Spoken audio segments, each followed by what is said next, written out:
Do you remember growing your first $900 tomato and thinking, gosh, if I just had gone to the grocery store, it would have been way cheaper? Yeah, same. But we are not doing that anymore. Welcome to the Food, Farm, and Finance Podcast. I'm your host, Austin Graff, and together we are going to build our farms, homesteads, and gardens without destroying our finances. So let's get that bag of soil and money.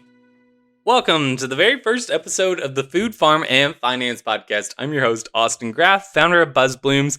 Now, I am so excited for this first ever podcast. I have been wanting to do a podcast for a while now, and in a very riveting turn of events, my first podcast I decided to launch was about lettuce and leafy greens. I mean, how cool is that, right? And if you're one of those weirdos that came along and found this podcast organically because you're searching for a leafy greens lettuce podcast, I am obsessed with you and I love you. And you definitely need to can you subscribe to the podcast? I don't know, follow along, share. I mean, I don't know, you're my people. So please just stay and participate. Leave me a comment. Tell me you're there. I love you. Okay, getting into it. I just want to give you a little background on the Food, Farm, and Finance Podcast. The goal of this podcast is to help build up people's farms, homesteads, and gardens while also building their finances. We also really want to work to make gardening more approachable and financially viable for the average household and ensure more food security in our communities through gardening and through farming methods and our very economical, cheap practices. I think people think gardening has to be really expensive, and I want this podcast to prove those people wrong. All right? So let's get into it, but first we need to do the fancy official things and have a message from our sponsors, okay?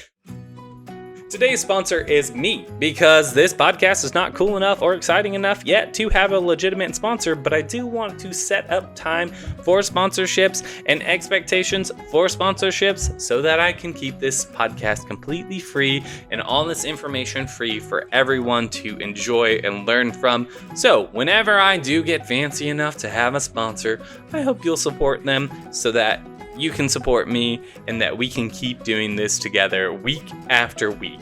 Unless you think this podcast is trash, in which case you didn't really give it a chance because this is the first episode, friend.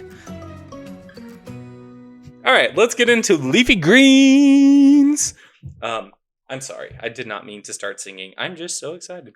All right, so I wanted to choose lettuce because lettuce is the most popular vegetable in America. Who knew?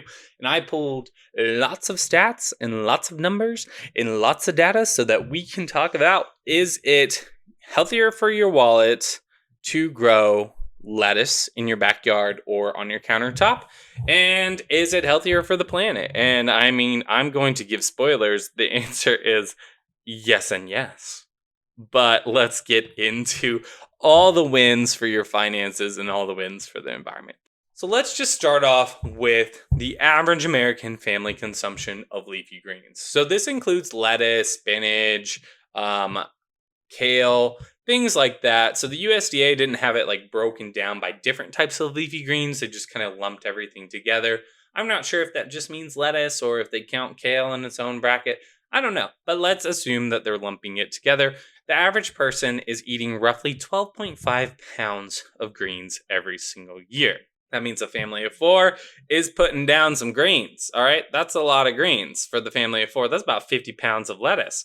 And at a conventional grocery store price, so this is conventional lettuce, so that means it's sprayed with the typical chemicals of commercial agriculture, typically running around about $3 a pound. Again, this is coming from the USDA data.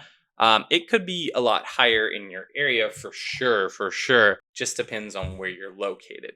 And that translates to about $150 annually for the average family of four. Now, that's not organic lettuce greens. And if you are not eating organic lettuce greens, I would definitely do it. A lot of the greens appear on that Dirty Dozen list, like kale. Kale is definitely one that you're going to want to eat organically if possible, ideally beyond organically. But organic greens push that cost up to roughly $250 a year. Again, depending on your area, if you're sourcing locally and buying from local farms, it could be upwards of $400 a year. $400 a year on leafy greens. Let me just put that in perspective. There are families in the US, lots of them, that don't even have $400 a month to go to their grocery budget. So that is a lot to spend on greens, which actually brings me to the most concerning point. It is called the leafy green gap. So this is true of a lot of vegetables. The higher income brackets tend to consume a lot more leafy greens than lower income brackets, meaning that all these wonderful vitamins and minerals and nutrients that you get uniquely from some of these healthier greens and vegetables tend to be missing sometimes in lower income brackets just because it's expensive. Like I said, they might not be able to afford $400 a year in lettuce. I mean, that is a lot. Like I said, that could be an entire month's of groceries for certain families. So, this is also what this podcast is here to do, right? Like, I want to help people be able to grow their own greens and so that they can enjoy all the benefits and kind of bridge that gap so that these lower income households are able to eat more healthy leafy greens and more delicious foods that can boost your health.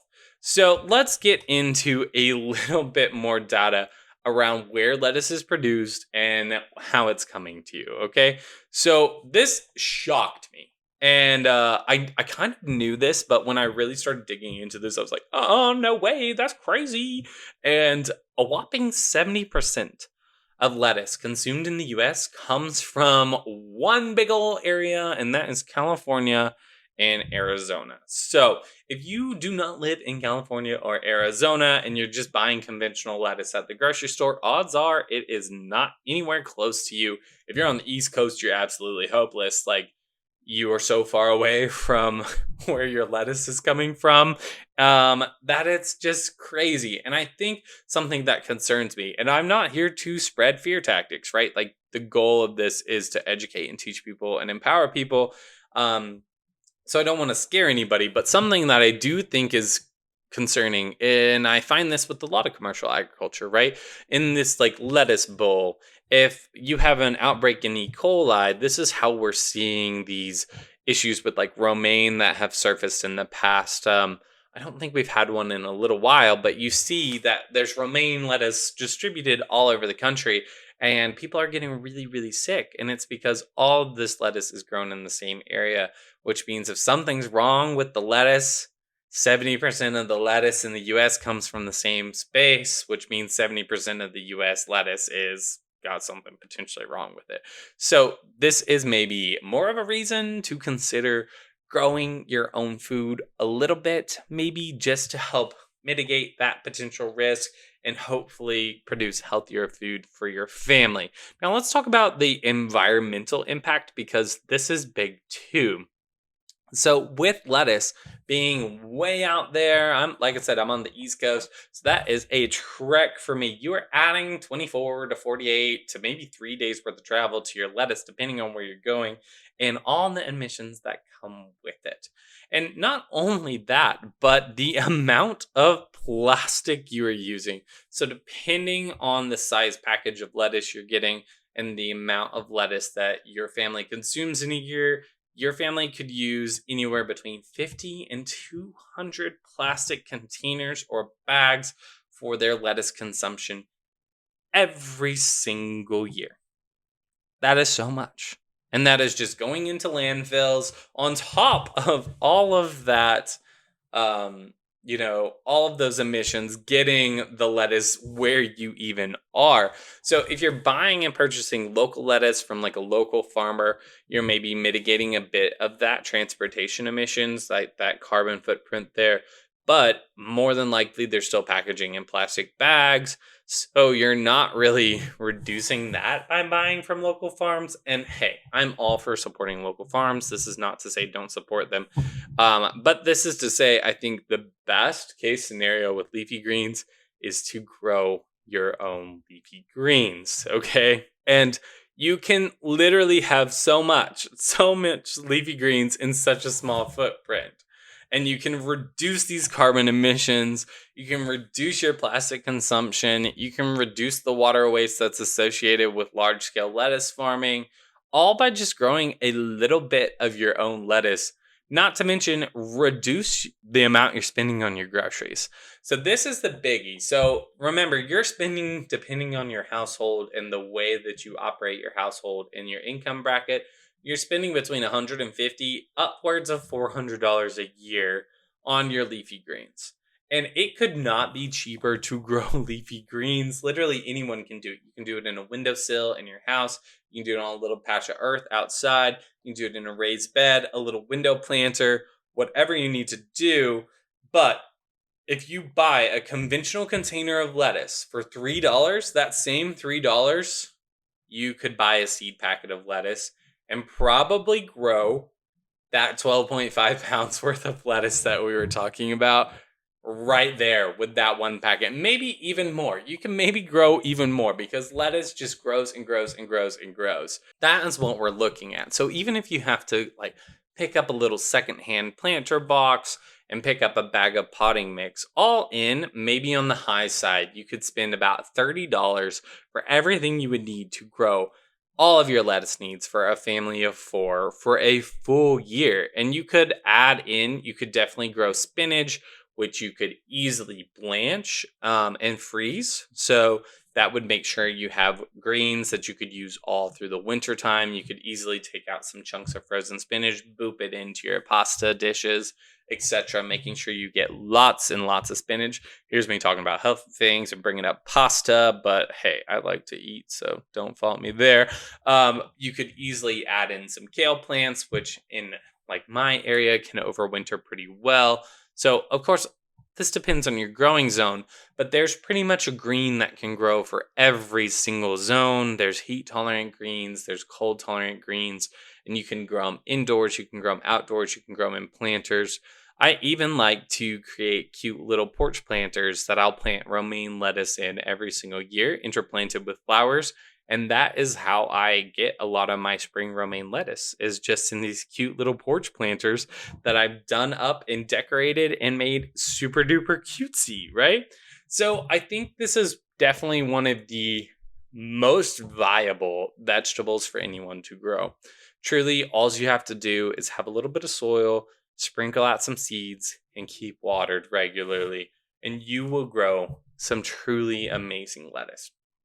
Now, something to note, if you are growing lettuce, there is a risk of bolting if it gets too hot.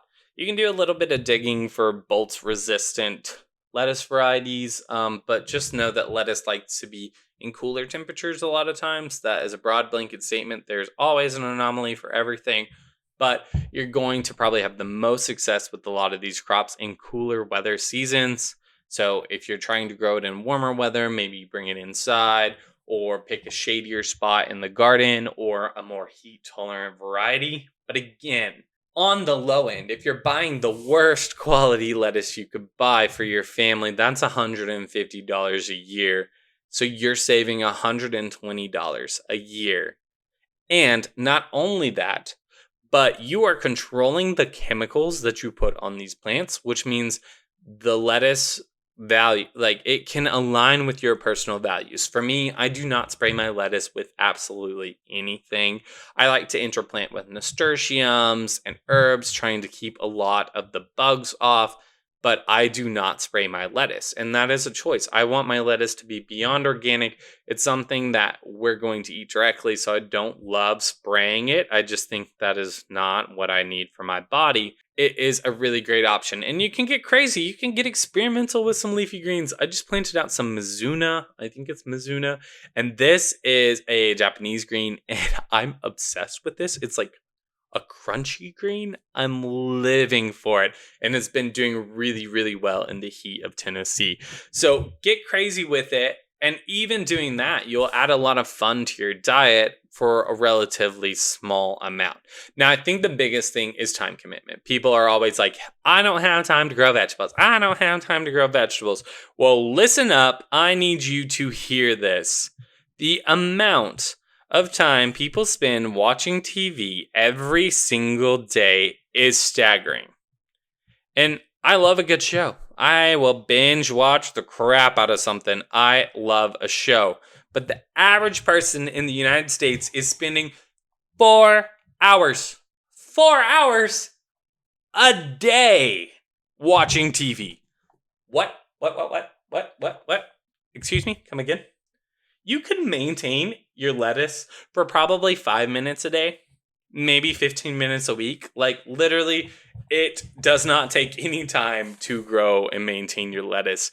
And you're out here saying you do not have time when you're watching 4 hours of TV every single day. This is wild to me.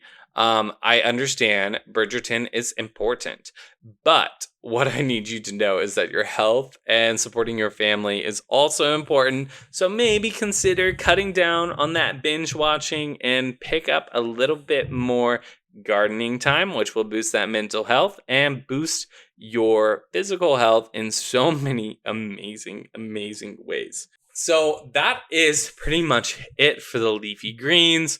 I know this maybe seems like it's obvious and simple and it's like, obviously, like just grow some lettuce. But I know this can be really, really intimidating for people. So if you have any questions about how to grow leafy greens, please leave them in the comments section or just message me directly. You can find me at Buzzed Blooms on Instagram, and I will be more than happy to help answer your lettuce questions and kind of talk through what you can do. Remember, this should be fun and not super difficult. It should be done pretty sustainably, and you can do it with recycled materials. If you don't have raised beds, if you don't have containers, you can find those secondhand and plant out this lettuce for very, very cheap. So that is all for us today. I hope you enjoyed the first ever podcast of the Food, Farm, and Finance podcast. I hope you will come back. We're going to launch new episodes every single week, and I promise, I absolutely pinky swear, they're not going to all be about lettuce. Well, maybe there'll be a few more lettuce ones. We'll see. All right, thank you all so much, and we will see you next time.